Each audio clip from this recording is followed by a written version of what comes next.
Hi అండి. ఈరోజు నా మార్నింగ్ మినీ వ్లాగ్ మీతో షేర్ చేస్తున్నాను. బయట వాటర్‌తో కడిగి ముగ్గు వేశాను. టిఫిన్‌లోకి రాగి దోస, ఆనియన్ చట్నీ చేశాను. క్యారెట్, బీట్రూట్ జ్యూస్ కోసం క్యారెట్, బీట్రూట్‌ని వాష్ చేసుకొని పీసెస్‌లా కట్ చేసుకుంటున్నాను. నేను డైలీ మార్నింగ్ లెమన్ వాటర్ తాగుతాను. దానికోసం హాఫ్ లెమన్ చిన్న అల్లం ముక్క తీసుకొని పీసెస్‌లా కట్ చేసుకుంటున్నాను. గ్యాస్ మీద పాల కుక్కర్‌లో పాలు పెట్టేసాను. కాగిపోయినాయి. అవి తీసేసి లెమన్ వాటర్ కాగబెట్టుకోవాలి.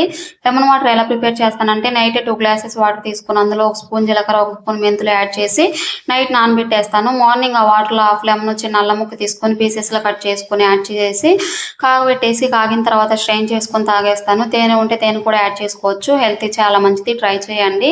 టిఫిన్ రెడీ చేసేసాను. పిల్లలకి పెట్టేసి షింక్‌లో అంట్లున్నాయి. అవి కడిగేసి ఇల్లంతా తుడిచేసేసుకొని మధ్యాహ్నం అన్నం కూరకి రెడీ చేసుకోవాలి. రైస్ కడిగి పెట్టేసి కూరగాయలు అవి కట్ చేసుకోవాలి.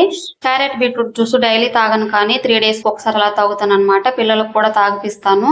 హెల్త్ కేర్ తీసుకోవడం ఎంతైనా ఇంపార్టెంట్ కదా!